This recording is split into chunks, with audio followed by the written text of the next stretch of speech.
नमस्कार साथियों। उत्तर प्रदेश पुलिस भर्ती परीक्षा, उत्तर प्रदेश होमगार्ड भर्ती परीक्षा, यूपीएसआई, एसएससी, जीडी, लेखपाल आदि एग्जाम को दृष्टिगत रखते हुए हम लोगों ने इस चैनल के माध्यम से जीएस यानी सामान्य अध्ययन के प्रैक्टिस सेट शुरू किए। इससे पहले साथियों हम लोगों ने 2 जीएस का प्रैक्टिस सेट शुरू कर चुके हैं। आज हम लोग तीसरा प्रैक्टिस सेट शुरू करने जा रहे हैं। इसमें जीएस के 30 महत्वपूर्ण प्रश्न है जो कि आपके आगामी एग्जाम के लिए बहुत ही महत्वपूर्ण होने वाले हैं साथियों। तो बिना देर किए हुए हम इस वीडियो की शुरुआत करते हैं साथियों। और जो भी आप एग्जाम देने जाएंगे निश्चित ही यहाँ से कुछ प्रश्न आपको जरूर आपके एग्जाम में देखने को मिल सकता है। और ये पहला प्रश्न करंट अफेयर से शुरू होता है, क्योंकि आपको जीएस और करंट अफेयर्स सारा लेकर चलना होगा अगर आप सिलेक्शन चाहते हैं साथियों। तो यहाँ देखिए पहला प्रश्न है कि 20 जनवरी 2025 को उत्तर प्रदेश के मुख्यमंत्री योगी आदित्यनाथ ने गोरखपुर के शहीद अशफाक उल्ला खां प्राणी उद्यान में हाथी रेस्क्यू सेंटर और तितली उद्यान का लोकार्पण किया। बहराइच से लाए गए नर और मादा भेड़िया का क्या नाम रखा गया? ध्यान दीजिएगा, बहुत ही महत्वपूर्ण प्रश्न है। पहले तो आपको यहाँ से 2-3 प्रश्न आपको देखने को मिलेगा।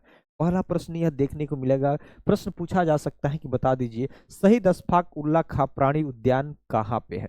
तो क्या आप बताएंगे? गोरखपुर में है। तो कब गए थे योगी आदित्यनाथ ने? 20 जनवरी 2025 को गए थे योगी आदित्यनाथ ने। क्या करने गए थे भाई? हाथी रेस्क्यू सेंटर और तितली उद्यान का लोकार्पण करने गए थे। लोकार्पण करने गए थे। तो भाई हाथी रेस्क्यू का मतलब आप समझ रहे हैं, जैसे मान के चलिए कभी कभी देखते हैं कि जंगल से भी हाथी निकल चलती है गांव की तरफ, शहर की तरफ। तो उसके बचाव के लिए या कोई हाथी वगैरह जंगली हाथी है, उनके कोई संकट आ गया, आपदा विपदा आ गया, तो हो सकता है उनके लिए इलाज के लिए, उनके बचाव के लिए एक क्या एक रेस्क्यू सेंटर और तितली उद्यान का लोकार्पण किया कि मतलब तितली से संबंधित सारी चीजें, रंग बिरंगी तितलियां को भी यहाँ रखा जाएगा और हाथी के बचाव के लिए भी सेंटर स्थापित किया जाएगा। ठीक, ये तो बात सही है। लेकिन प्रश्न जो पूछा है वहां देखिए, बहराइच से लाए गए, इस लोकार्पण किया गया ना, तो इसमें बहराइच से लाए गए एक नर और एक मादा भेड़िया, नर और मादा भेड़िया का क्या नाम रखा गया? नर और मादा भेड़िया का क्या नाम रखा गया, ये प्रश्न पूछा है। तो पहली तो ध्यान दीजिए कि नर का जो नाम रखा गया था साथियों, नर का नाम, इसमें ऑप्शन देख लीजिए। ऑप्शन ए है गंगा और यमुना, ऑप्शन बी है केसरी और कावेरी, ऑप्शन सी है भैरव और भैरवी, ऑप्शन डी है अर्जुन और द्रौपदी। बता दीजिए बहराइच से लाए गए जो भेड़िया है नर और मादा, उसका क्या नाम रखा गया था भाई? इसमें जो ऑप्शन आपको दिख रहा होगा जरूर आप इसका आंसर देने का प्रयास करेंगे। इसमें साथियों जो ऑप्शन है आपका भैरव और भैरवी सही हो जाएगा। यानी नर का क्या नाम रखा गया भाई? नर का भैरव रखा गया और मादा का क्या नाम रखा गया? मादा का नाम रखा गया भैरवी। यानी नर का भैरव, सॉरी, नर का भैरव और मादा का भैरवी नाम रखा गया। ठीक, ये महत्वपूर्ण प्रश्न है, एग्जाम में आपको देखने को मिल सकता है। अगर उत्तर प्रदेश स्पेशल, अगर उत्तर प्रदेश का कोई एग्जाम होगा जैसे लेखपाल, होमगार्ड, पुलिस, यूपीएसआई, तो ये प्रश्न आपको देखने को मिल सकता है करंट अफेयर्स में, ये भी ध्यान रखिएगा। दूसरा प्रश्न है, सोशल मीडिया कंपनी जिसे पहले फेसबुक इंक के नाम से जाना जाता था, अब उसका नाम बदल दिया गया है फेसबुक का, क्या नाम रखा गया है ये बता दीजिए। पहले फेसबुक इंक था, अब उसका नाम क्या रखा गया है? बहुत सारे लोग सोशल मीडिया पे होंगे तो जरूर आप इसका सामना करते होंगे। इसमें ऑप्शन ए है मेटा, ऑप्शन बी है बिंग, ऑप्शन सी है अर्कुट, ऑप्शन डी है ट्विटर। बता दीजिए फेसबुक इंक का नाम बदलकर क्या रखा गया है? इसमें जो साथियों आपका रखा गया है, ऑप्शन ए है मेटा प्लेटफॉर्म। क्या है? मेटा, मेटा रखा गया है। तो पहले तो आपको ये ध्यान रखना है कि फेसबुक की स्थापना कब होती है भाई? फेसबुक की स्थापना होती है कब? 2004 में होती है। तो कब स्थापना होती है? स्थापना, स्थापना कब होती है? 2004 में होती है। कौन करता है भाई? मार्क जुकर बर्ग, मार्क जुकर बर्ग करते हैं, मार्क जुकर बर्ग करते हैं। 2004 में स्थापना होती है। लेकिन ये फेसबुक से मेटा कब हुआ? फेसबुक से मेटा नाम कब हुआ भाई? फेसबुक से, एफबी से मेटा, इसका नाम कब रखा गया? मेटा कब नाम रखा गया? तो 21 अक्टूबर, 21 अक्टूबर, 28 अक्टूबर है सर साथियों, 28 अक्टूबर है।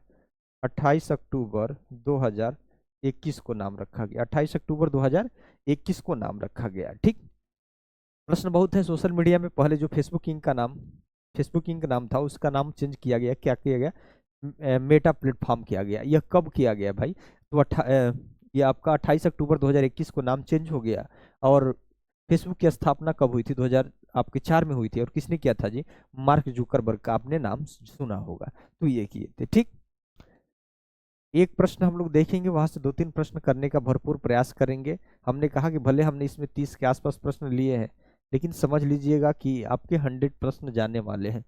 ठीक, रामायण के रचयिता कौन है बता दीजिए, रामायण के रचयिता।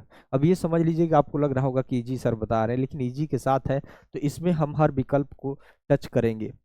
ऑप्शन है वाल्मीकि, ऑप्शन बी है बाणभट्ट, ऑप्शन सी है वात्स्यायन, ऑप्शन डी है तुलसीदास। बता दीजिए। यहाँ से कम 7-8 किताब का नाम जरूर हम जानेंगे। रामायण के रचयिता पहले तो जान लीजिए, वाल्मीकि है। कौन है जी? वाल्मीकि है। बाणभट्ट की कुछ किताबें हैं, याद है आपको? हर्षचरित, हर्षचरित किताब है। और ये क्या है भाई? कादम्बरी। ये क्या है? कादम्बरी, याद रखिएगा। एक हर्षचरित और एक कादम्बरी किसका किताब है भाई? बाणभट्ट की किताब है। दूसरी बात, वात्स्यायन की किताब कई बार पूछा जाता है, क्या नाम है? कामसूत्र। क्या है? कामसूत्र। तुलसीदास की किताब का कुछ नाम याद है ग्रंथ का? रामचरित्र मानस का नाम सुने हैं? रामचरित मानस। क्या है? रामचरित मानस है। उसके बाद क्या है? एक है विनय पत्रिका। क्या है? विनय पत्रिका, विनय पत्रिका। उसके बाद एक आध और नाम याद हो तो जरूर बताएंगे, आप कमेंट करके बताइएगा, हम तो बता ही रहे हैं। रामचरित मानस हो गया और विनय पत्रिका हो गया। उसके बाद कवितावली, कवितावली। उसके बाद एक और है गीतावली। ये सब याद रखिएगा, इतने महत्वपूर्ण प्रश्न पूछा जाता है। एक आध और प्रश्न आप याद रखना चाहें तो कबीर की कुछ किताबें, ग्रंथ का नाम याद रखिएगा। कबीर की जो किताब का नाम क्या है भाई? बीजक। क्या है? बीजक है। उसके बाद क्या है? साखी, साखी। उसके बाद शब्द, साखी शब्द, ये याद रखिएगा। तो यहाँ से हम लोगों ने कम से कम कबीर दास जी की कुछ किताबों का नाम हमने जिक्र किया। बाणभट्ट की किताबें, वात्स्यायन की किताबें, ग्रंथ है, तुलसीदास जी का है। और ये सारी चीजें, ये बहुत ही महत्वपूर्ण प्रश्न है साथियों। अगर आप इन सारे प्रश्नों को आप देखते हैं, याद करते हैं, तो निश्चित ही आपके लिए बहुत ही उपयोगी साबित होगा आने वाले एग्जाम में। अगला प्रश्न है, सारे महत्वपूर्ण प्रश्न लिए हैं साथियों। अगला प्रश्न है कि आप एक पुलिस अधिकारी के रूप में तैनात हैं। ये जो प्रश्न है आपको, अगर आप उत्तर प्रदेश पुलिस भर्ती परीक्षा का एग्जाम का फॉर्म भरे होंगे, या होमगार्ड का फॉर्म भरे होंगे, या यूपीएसआई का फॉर्म भरे होंगे, तो ये आपके लिए प्रश्न अच्छा हो सकता है। अगर आप एक पुलिस अधिकारी के रूप में तैनात हैं, एक व्यथित पिता, एक पीड़ित पिता आपके पास आता है और कहता है कि उसकी 23 वर्षीय बेटी अपने प्रेमी के साथ क्या हो गई है? भाग गई है। ठीक, सुप्रीम कोर्ट के निर्देश के अनुसार आपको क्या करना चाहिए? एक पीड़ित पिता है और बोलते हैं कि उसकी जो 23 वर्षीय बेटी है अपने प्रेमी के साथ क्या हो गई है? भाग गई है। सुप्रीम कोर्ट के निर्देश के अनुसार आपको क्या करना चाहिए? आपको क्या करना चाहिए? पहला प्रश्न है, अपना ऑप्शन है निपटान के लिए शिकायत को ग्राम सभा के पास भेजना चाहिए। ऑप्शन बी है यदि सहमति हो तो आपराधिक आरोप के बिना सुलह का समर्थन करना चाहिए। ऑप्शन सी है प्रेमी को फुसलाने के लिए आरोप में गिरफ्तार करना चाहिए। ऑप्शन डी है अपहरण का मामला दर्ज करके जांच करनी चाहिए। तो ये आपके प्रश्न है और आप इस प्रश्न के अनुसार आपको उत्तर देना चाहिए। प्रश्न समझ गए होंगे कि या एक बार और प्रश्न को बता दूं? अगर साथियों एक बार और प्रश्न को मैं आपको बता दूं, पढ़ देता हूं कि आप एक पुलिस अधिकारी के रूप में क्या है? तैनात हैं। एक व्यथित पिता यानी पीड़ित पिता आपके पास आते हैं और कहते हैं कि उनकी 23 वर्षीय बेटी अपनी प्रेमी के साथ क्या हो गई है? भाग गई है। सुप्रीम कोर्ट के निर्देश के अनुसार आपको क्या करना चाहिए? ऑप्शन आप तो देख ही लिए। ऑप्शन है निपटान के लिए शिकायत को ग्राम सभा के पास भेजनी चाहिए। ऑप्शन बी है यदि सहमति हो तो आपराधिक आरोप के बिना सुलह का समर्थन करना चाहिए। ऑप्शन सी है प्रेमी को फुसलाने के लिए आरोप में गिरफ्तार करनी चाहिए। ऑप्शन डी है अपहरण का मामला दर्ज करके जांच करनी चाहिए। इसमें कौन सा आपके अकॉर्डिंग ऑप्शन सही हो सकता है? साथियों, इसमें जो ऑप्शन सही होगा ऑप्शन बी होगा, क्योंकि देखिए 23 वर्षीय बेटी है, वो बालिग हो चुकी है। क्या हो चुकी है? बालिग हो चुकी है। इस वजह से भाई दोनों लोग अगर आपस में सहमत है तो भले वो पिताजी आए हैं आपके पास, लेकिन भाई जो भी आपराधिक आरोप के बिना कोई भी आपराधिक आरोप उस पर नहीं लगाएंगे, कोई ऐसी कानूनी प्रक्रिया नहीं करेंगे, क्योंकि वो बालिग है, अपने जीवन का निर्णय वो खुद ले सकते हैं। तो उस बीच आपको क्या करना चाहिए? सुलह करके समर्थन करना चाहिए और पिता को भी समझा देना चाहिए कि अगर आपकी बेटी की खुशी इसी में है तो आपको छोड़ दीजिए और इन्हें भाई आप आशीर्वाद दीजिए। ये भी हो सकता है। तो इसके अकॉर्डिंग आपका ऑप्शन आपका बी सही होगा। ठीक है साथियों, अगला प्रश्न है, पांचवा प्रश्न है, सारे महत्वपूर्ण प्रश्न है।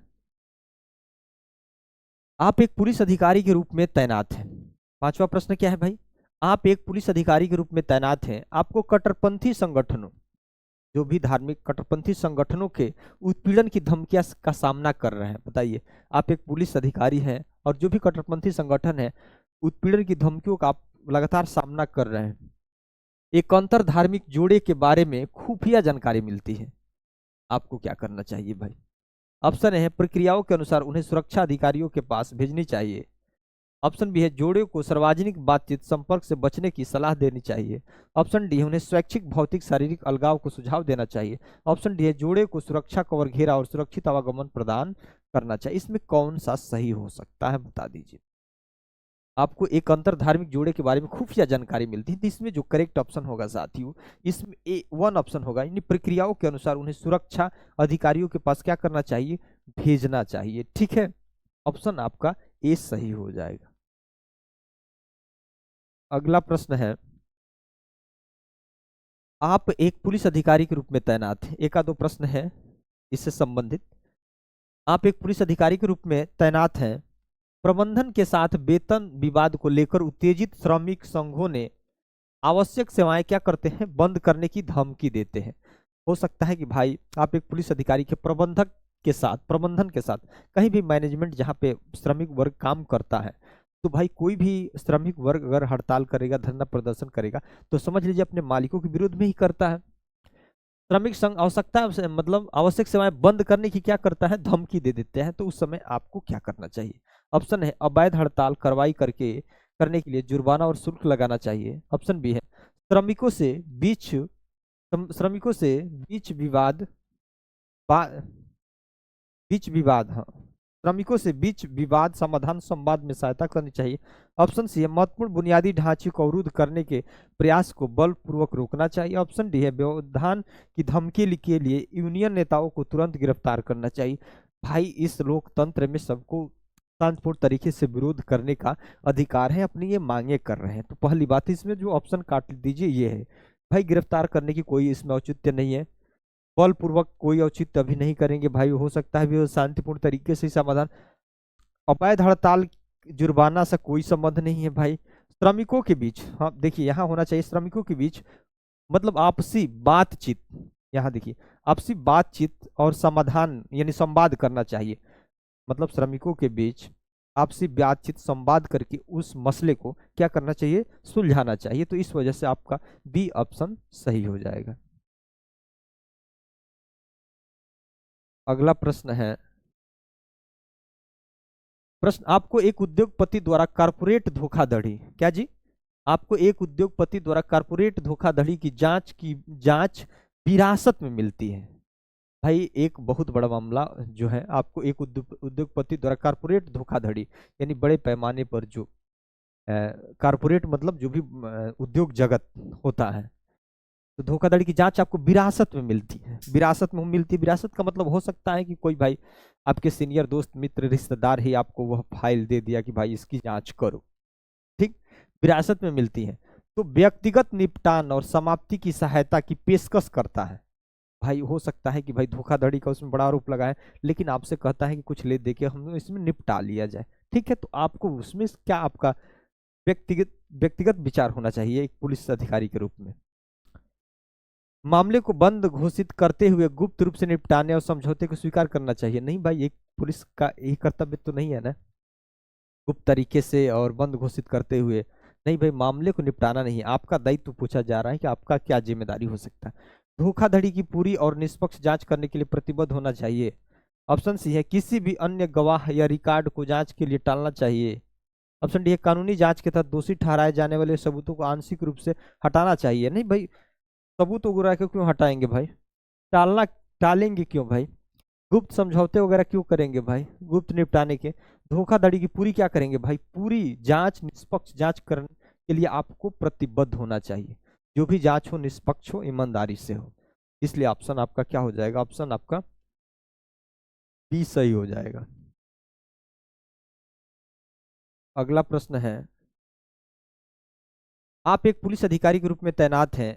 अपने क्षेत्राधिकार में अज्ञात हत्याएं की श्रृंखलाएं को सुलझाने के लिए आपको क्या करना चाहिए भाई। आप एक पुलिस अधिकारी हैं और आपके क्षेत्राधिकार में अज्ञात हत्याएं, यानी किसी की हत्या हो गई लेकिन आज तक उसका मुलजिम पकड़ा नहीं गया या पता नहीं चल पाया कि कौन हत्या किया है, तो आपको क्या करना चाहिए। ऑप्शन ए है मनोवैज्ञानिक प्रोफाइलिंग के माध्यम से व्यवहारिक पैटर्न का अध्ययन करना चाहिए। ऑप्शन बी है संपूर्ण क्षेत्रीय आबादी की पूर्ण डीएनए प्रोफाइलिंग करनी चाहिए। ऑप्शन सी है चेहरा पहचान स्कैन का उपयोग करके सीसीटीवी कैमरे का डेटा माइन खंगालना चाहिए। हिंसक अपराध इतिहास के सभी मौजूद दोषियों से पूछताछ करनी चाहिए। अब ऐसा तो नहीं है क्षेत्राधिकार में जितने अपराधी हैं सबसे पूछताछ करेंगे तो कोई उत्तर देने वाला है, ये भी नहीं होगा, पहली बात है। चेहरा पहचान, चेहरा कैसे पहचान करेंगे भाई, कोई उसका रिकॉर्ड अज्ञात है, पता ही नहीं चल रहा है। डीएनए किसका किसका टेस्ट करेंगे भाई, ऐसा तो है नहीं। मनोवैज्ञानिक, अब अपने दिमाग से भाई, अपने दिमाग से उस गुत्थी को सुलझाना है आपको, उस जड़ तक पहुंचना है। तो मनोवैज्ञानिक प्रोफाइलिंग के माध्यम से व्यवहारिक पैटर्न का क्या करना होगा, आपको अध्ययन करना होगा और उस जड़ तक आपको पहुंचने का भरपूर प्रयास करना होगा। तो ये आपका ए नंबर, आपका ऑप्शन सही है। अगला प्रश्न है, एक पुलिस अधिकारी के रूप में आप एक आपराधिक जांच में शामिल हैं। एक, हो सकता है ये लास्ट प्रश्न हो इसका। एक पुलिस अधिकारी के रूप में आप एक आपराधिक जांच में शामिल हैं। निम्नलिखित में से उस दस्तावेज का नाम क्या है जिससे आपको जांच पूरी करने के बाद अदालत में जमा करना होता है। जैसे आप समझ रहे हैं, आप सब लोग इसको जानते होंगे क्या है। जैसे मान के चलिए कि किसी मुकदमा कर दिया, किसी व्यक्ति पे मुकदमा लिखा गया, तो मुकदमा लिखने के बाद आपको विवेचना करना होता है। आप एक पुलिस अधिकारी के रूप में, मैं बता रहा हूँ, आप पुलिस अधिकारी के रूप में विवेचना करते हैं ना, तो विवेचना करते हैं तो विवेचना करके 90 दिन के अंदर, कितने, 90 दिन के अंदर विवेचना करके आपको क्या होता है, कोर्ट में भेजना होता है। वही पूछा गया है, कोर्ट में जो भेजते हैं, जैसे हम लोग उसको बोलते हैं चार्जशीट बोलते हैं ना, चार्जशीट भेजते हैं, तो उसका नाम क्या है इसमें पूछा है। उस चार्जशीट का नाम क्या है कि भाई उसमें कितनी धाराएं लगाए, जितने लोगों पे एफआईआर हुआ था तो क्या सबका नाम है या किसी को आपने बाहर किया है, तो वो सारी चीजें वो आता है जब कोर्ट में, तो उसी का नाम क्या है भाई, चार्जशीट है। तो इसको इसमें क्या कहा गया है। ऑप्शन ए है जमानत आवेदन, ऑप्शन बी है आरोप पत्र, ऑप्शन सी है गिरफ्तारी वारंट, ऑप्शन डी है प्रार्थना सूचना रिपोर्ट। कई बार पूछा गया है, कई बार प्रार्थना सूचना, प्रथम सूचना रिपोर्ट, इसी को बोलते हैं एफआईआर, फर्स्ट इंफॉर्मेशन रिपोर्ट इसको बोलते हैं। और इसमें जो करेक्ट इसके अकॉर्डिंग ऑप्शन हो जाएगा साथियों, ये होगा आरोप पत्र। क्या हो जाएगा, आरोप पत्र ही होता है कि अब आप पे आरोप क्या हो गया, सिद्ध हो गया, उसी को चार्जशीट बोलते हैं। कई बार ये प्रश्न आपको मिला है, प्रश्न देखने को उत्तर प्रदेश पुलिस और एसआई में मिला है, याद रखिएगा। अगला प्रश्न है, गोदान निम्नलिखित में से किस प्रसिद्ध लेखक द्वारा लिखा गया है। ये तो आपको पता ही होगा। ऑप्शन है जयशंकर प्रसाद, ऑप्शन बी है सूर्यकांत त्रिपाठी जी, ऑप्शन सी है महादेवी वर्मा, ऑप्शन डी है मुंशी प्रेमचंद्र। बता दीजिए कौन है भाई गोदान के लेखक, कौन है, मुंशी प्रेमचंद्र, महादेवी वर्मा का है, यामा, याद रखिएगा, यामा। और लोगों का है, ज्यादा बड़ी वीडियो हो जाएगी, थोड़ा सा हम तेजी में चलते हैं, ठीक है। निम्नलिखित में से कौन सा भारत का सर्वोच्च दूसरा नागरिक पुरस्कार है, सर्वोच्च भारत का दूसरा नागरिक पुरस्कार। यहाँ से कई बार प्रश्न पूछा है, ध्यान रखिएगा। यहाँ से तो थोड़ा सा आपको एक प्रश्न का हम 7-8 प्रश्न बना ही देते हैं, ध्यान रखिएगा। क्या पूछा, भारत का सर्वोच्च दूसरा नागरिक पुरस्कार पूछा। ऑप्शन है भारत रत्न, ऑप्शन बी है पद्म भूषण, ऑप्शन सी है पद्म विभूषण, ऑप्शन डी है पद्म श्री। पहला तो देखिए भारत का सर्वोच्च पुरस्कार कौन है, सबसे सर्वोच्च भारत का सर्वोच्च पुरस्कार कौन है? तो भारत रत्न है। क्या है? भारत रत्न है। क्या है? भारत रत्न है सर्वोच्च। और दूसरा क्या है? दूसरा सर्वोच्च, दूसरा सर्वोच्च पुरस्कार क्या है? सर्वोच्च नागरिक पुरस्कार। दूसरा सर्वोच्च नागरिक पुरस्कार है, ये साथियों है पद्म विभूषण। पद्म विभूषण है, ये याद रखिएगा, पद्म विभूषण है। उसके बाद तीसरा, तीसरा सर्वोच्च नागरिक पुरस्कार क्या है? सर्वोच्च नागरिक पुरस्कार है आपका पद्म भूषण। पद्म भूषण, पद्म भूषण। और चौथा क्या है भाई? चौथा सर्वोच्च नागरिक पुरस्कार है पद्मश्री है। क्या है? पद्मश्री है। तो ये आपको याद रखना है, पहला पूछा जा सकता है, दूसरा पूछा जा सकता है, तीसरा चौथा पूछा जा सकता है। तो भारत का सर्वोच्च नागरिक पुरस्कार कौन सा है बता दीजिए? भारत। दूसरा कौन सा है? पद्म विभूषण। तीसरा कौन है भाई? पद्म भूषण। चौथा कौन है? पद्मश्री है। अगर यही प्रश्न अगर यहाँ से पूछ देता कि भारत का सर्वोच्च वीरता पुरस्कार कौन है, उत्तर आप कंफ्यूज हो जाते। भारत का सर्वोच्च, यानी भारत का सर्वोच्च, सर्वोच्च वीरता पुरस्कार, वीरता पुरस्कार का क्या नाम है? याद रखिए, परम वीर चक्र। क्या नाम है जी? परम वीर चक्र, याद रखिएगा। तो यहाँ से ये प्रश्न है, भारत का सर्वोच्च पुरस्कार आपका भारत रत्न, द्वितीय पद्म विभूषण, तृतीय आपका पद्म भूषण, तृतीय चतुर्थ पद्म श्री, और भारत का सर्वोच्च वीरता पुरस्कार आपका परम वीर चक्र, याद रखिएगा। ठीक है, अगला प्रश्न देखिए। अगला प्रश्न है, कश्मीर दी वाजपेयी यर्स नामक किताब किसने लिखा था? बता दीजिए। कश्मीर दी वाजपेयी यर्स नामक किताब किसने लिखा था? ऑप्शन है संजय जैन, ऑप्शन बी है R N P Singh, option C है एस एस दुर्लभ तथा आदित्य सिन्हा, ऑप्शन डी है वरुण यादव। बता दीजिए, कश्मीर दी वाजपेयी के लेखक साथियों है ऑप्शन सी है एस एस दुर्लभ तथा आदित्य सिन्हा है। कब लिखी गई थी? 2015 में लिखी गई थी। कब लिखी गई थी? 2015 में लिखी गई थी। अगला प्रश्न है, ऑनलाइन कट्टरपंथ के मामले की जांच करते समय आपको क्या करना चाहिए? ऑनलाइन कट्टरपंथ की जांच करते समय आपको क्या करना चाहिए? ऑनलाइन पे देख रहे हैं ना, बहुत सारे सोशल मीडिया पर पोस्ट हो रहे हैं, उस समय आपको क्या करना चाहिए? ऑप्शन ए है प्रतिक्रियाएं आकर्षित करने के लिए भड़काऊ पोस्ट करने वाले अंडर कवर एजेंट के रूप में कार्य करना चाहिए। ऑप्शन बी है ऐसे विषयों पर साइकोमेट्रिक एनालिटिक्स चलाने के लिए अदालत की मंजूरी प्राप्त करनी चाहिए।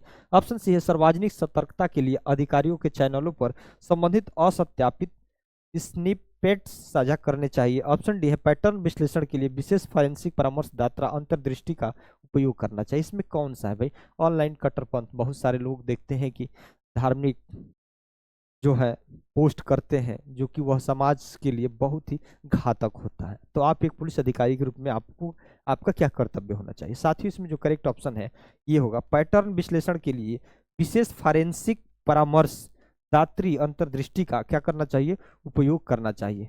कभी देखते हैं कि कहीं घटना वगैरह होती है तो सबसे पहले फॉरेंसिक टीम पहुंचती है और उस इलाके को पूरी तरीके से अपने कब्जे में ले लेती है, उसकी बाउंड्री कर देती है, घेरे लगा देती है। वहां से जो भी मिट्टी हुआ, खून हुआ, जो भी आपराधिक घटनाएं घटती हैं, खून, कपड़ा वगैरह, शूज वगैरह, चप्पल वगैरह, जितने भी कुछ भी या हथियार वगैरह सब सब अपने कब्जे में ले लेती है और उसकी जांच करती है। इसमें जो करेक्ट ऑप्शन हो जाएगा आपका डी साथियों हो जाता है। अगला प्रश्न है, फेसबुक ग्राहकों के लिए सबसे महत्वपूर्ण सोशल मीडिया मार्केटिंग टूल्स में से एक कौन? इसके माध्यम से विशेष ऑफर एंड डिमांड प्रमोशन के बारे में पता चलता है? बता दीजिए। फेसबुक ग्राहकों के लिए महत्वपूर्ण सोशल मीडिया मार्केटिंग टूल्स के माध्यम से विशेष रूप से offer and on demand promotion के रूप में पता लगा सकते हैं। किससे? ऑप्शन ए है पोस्ट प्लानर, ऑप्शन सी है चैट पीपल, ऑप्शन सी है अगोरा पल्स, ऑप्शन सी है सोशल ओम्फ। तो बता दीजिए offer and on demand promotion. इसमें साथियों जो सही हो जाए आपने आपका ऑप्शन हो जाएगा चैट पीपल, सही हो जाएगा। अगला प्रश्न है, निम्नलिखित में से कौन सी बांग्लादेश की राजधानी है, बता दीजिए। ऑप्शन है खुलना, ऑप्शन बी है राजशाही, ऑप्शन सी है ढाका, ऑप्शन डी है सिलहट। बता दीजिए बांग्लादेश की राजधानी कहाँ है भाई? ढाका। और मुद्रा क्या है? टाका। मुद्रा क्या है? टाका। और राजधानी क्या है? ढाका, याद रखिएगा।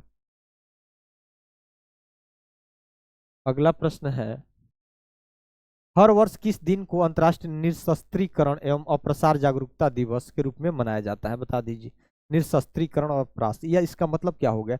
बड़े पैमाने पर जब देखा गया कि यार प्रथम विश्व युद्ध हो गया, द्वितीय विश्व युद्ध हो गया, हथियारों की होड़ लगातार बढ़ती जा रही है, हर लोग परमाणु बम अत्याधुनिक हथियार बना रहे हैं, तो भाई कम से कम एक दिन दुनिया तो पूरी गर्त में चली जाएगी, सब कुछ सत्यानाश हो जाएगा। तो कहा गया कि भाई जो भी जिस देश के पास हथियार बन गए हैं, जिस देश के पास परमाणु बम बन गए हैं, तो उसको क्या करना है भाई? इसमें कम करना है, हथियारों को खत्म करना है, यानी कम करना है। उसको निरस्त्रीकरण बोलते हैं। और ये अप्रसार मतलब उसको फैलने से क्या करना है? रोकना भी है, ताकि और देश अधिक अधिक उत्पादन उसका ना करे, अधिक अधिक बनाए ना, तो उसको रोकना है। तो दिवस पूछा है किस तारीख को मनाते हैं? Option A 5 March, option B है 7 मार्च, ऑप्शन सी है 4 मार्च, ऑप्शन डी है आपका 6 मार्च। तो बता दीजिए। निशस्त्रीकरण एवं प्रसार जागरूकता है, आपका ऑप्शन कौन सही हो जाएगा? ऑप्शन बता देते हैं इसमें। ऑप्शन जो आपका सही होगा, ऑप्शन आपका 5 मार्च को मनाया जाता है। कब? 5 मार्च, याद रखिएगा। अगला प्रश्न है, नाइट्रोजन की खोज किसने किया था? ऑप्शन ए है बेंजामिन फ्रैंकलिन, ऑप्शन बी है Karl Karl Benz, option D है डेनियल रदरफोर्ड, ऑप्शन डी है रिचर्ड। बताइए नाइट्रोजन की खोज किसने किया? तो साथियों इसमें जो है डेनियल रदरफोर्ड ने किया था। किसने? डेनियल रदरफोर्ड ने नाइट्रोजन की खोज किए थे। अगला प्रश्न है, जर्मनी की राजधानी कहाँ है? ऑप्शन ए है मैड्रिड, ऑप्शन बी है अबूजा, ऑप्शन डी सी है बर्लिन, ऑप्शन डी है कैनबरा। बता दीजिए जर्मनी की राजधानी साथियों कहाँ है? बर्लिन, याद रखिएगा। जर्मनी की राजधानी बर्लिन है, याद रखिएगा हमेशा। अगला प्रश्न है, राष्ट्रीय उद्यान में सबसे अधिक एक सींग वाले गैंडे कहाँ पाए जाते हैं? किस राष्ट्रीय उद्यान में एक सींग वाले गैंडे किस उद्यान में पाए जाते हैं? ऑप्शन ए है जिम कार्बेट, ऑप्शन सी है रणथंबोर, ऑप्शन सी है कांजीरंगा, ऑप्शन डी है आपका बांदीपुर। बता दीजिए। पहले तो इसकी लोकेशन को भी हम देखेंगे। जिम कार्बेट कहाँ है भाई? उत्तराखंड में। उत्तराखंड में कहाँ है? उत्तराखंड में। कांजीरंगा कहाँ है? असम में। बांदीपुर कहाँ है भाई? कर्नाटक में। उसके बाद रणथंबोर कहाँ है? राजस्थान में। कहाँ है? एक सिंग वाले गैंडे कहाँ है भाई? कांजीरंगा राष्ट्रीय उद्यान यानी असम में है। आपका सी सही हो जाएगा, सी सही हो जाएगा। अगला प्रश्न है, निम्नलिखित में से नृत्य का कौन सा एक प्रकार असम से संबंधित है? कौन सा नृत्य असम में होता है? बस वही पूछा है। ऑप्शन है नौटंकी, ऑप्शन बी है कथकली, ऑप्शन सी है बिहू, ऑप्शन डी है गरबा। बता दीजिए असम का कौन ऐसा लोक नृत्य है? नौटंकी कहाँ का है भाई? यूपी का, याद रखिएगा। कथकली कहाँ का है? केरल, याद रखिएगा। गरबा कहाँ का है? गुजरात। ऑप्शन बिहू कहाँ का है? असम। कौन सही हो गया भाई? ऑप्शन सी आपका सही हो जाएगा। अगला प्रश्न है, भारत निम्न में से किस संगठन का सदस्य नहीं है? बता दीजिए भारत निम्न में से किस संगठन का सदस्य नहीं है? ऑप्शन है राष्ट्रकुल, ऑप्शन बी है G20, ऑप्शन सी है दक्षिण एशियाई क्षेत्रीय सहयोग संगठन, ऑप्शन डी है उपयुक्त सभी। इसको सार्क बोलते हैं, याद है ना? इसको सार्क बोलते हैं। भारत किस संगठन का सदस्य है? इसको क्या बोलते हैं भाई? कॉमनवेल्थ। कॉमनवेल्थ गेम्स का नाम सुने होंगे ना? कॉमनवेल्थ, जिसको राष्ट्रमंडल खेल बोलते हैं। तो भारत भी राष्ट्रमंडल खेल का सदस्य था ना? कब राष्ट्रमंडल खेल का सदस्य बना? 1949 में। 1947 में आजाद होते हैं और 1949 में क्या होते हैं?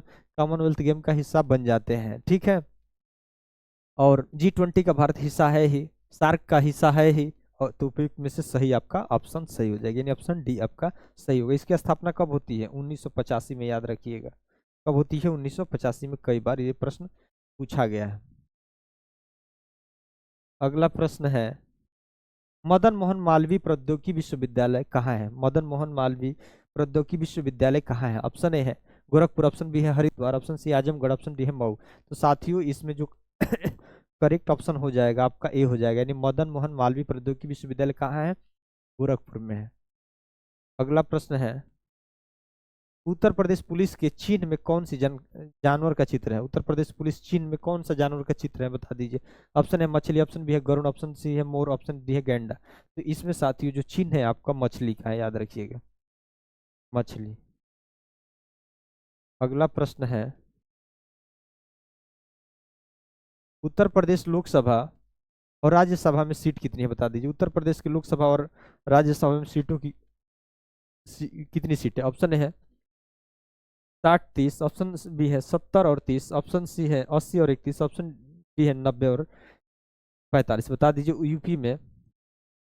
यूपी में बता दीजिए लोकसभा की कितनी सीटें हैं और आपके राज्यसभा की कितनी सीटें हैं। तो साथियों लोकसभा की सीटें आपकी 80 है और राज्यसभा की सीटें कितनी है? 31 है। तो 80 और 31 इसमें कौन ऑप्शन सही हो जाएगा? ऑप्शन आपका 30 सही हो जाएगा, ठीक है। अगला प्रश्न है,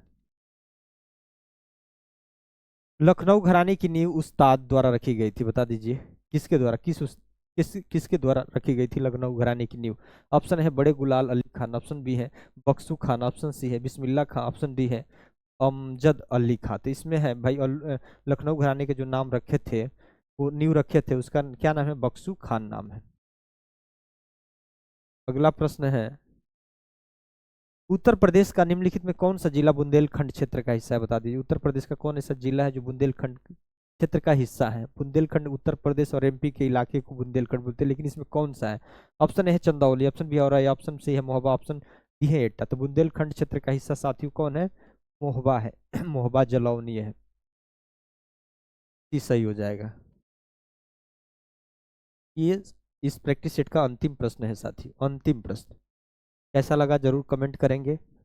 आपके एग्जाम के लिए सारे बहुत महत्वपूर्ण प्रश्न हैं। निम्नलिखित में से कौन सी नदी बंगाल की खाड़ी में नहीं गिरती है? तो बता दीजिए भाई। तो ऑप्शन ए है नर्मदा, ऑप्शन बी है कावेरी, ऑप्शन सी है कृष्णा, ऑप्शन डी है आपका गोदावरी। तो साथियों नर्मदा है, नर्मदा और ताप्ती कई बार पूछा गया है, ध्यान रखिएगा। नर्मदा और ताप्ती नदी है, ये कहाँ गिरती है? अरब सागर में, अरब सागर में। तो आपका ए सही हो जाएगा। बाकी ये सब जो तीनों दिख रही है बी और सी डी, ये सब कहाँ गिरती है? बंगाल की खाड़ी में। याद कैसा वीडियो लगा जरूर आप कमेंट करके बताइएगा। हम लोग लगातार प्रैक्टिस सेट कर रहे हैं साथियों। कोई भी आप एग्जाम दीजिए जहां जीएस अगर पूछे जाते होंगे, तो ये प्रैक्टिस सेट आपके लिए साथियों बहुत ही महत्वपूर्ण होने वाला है।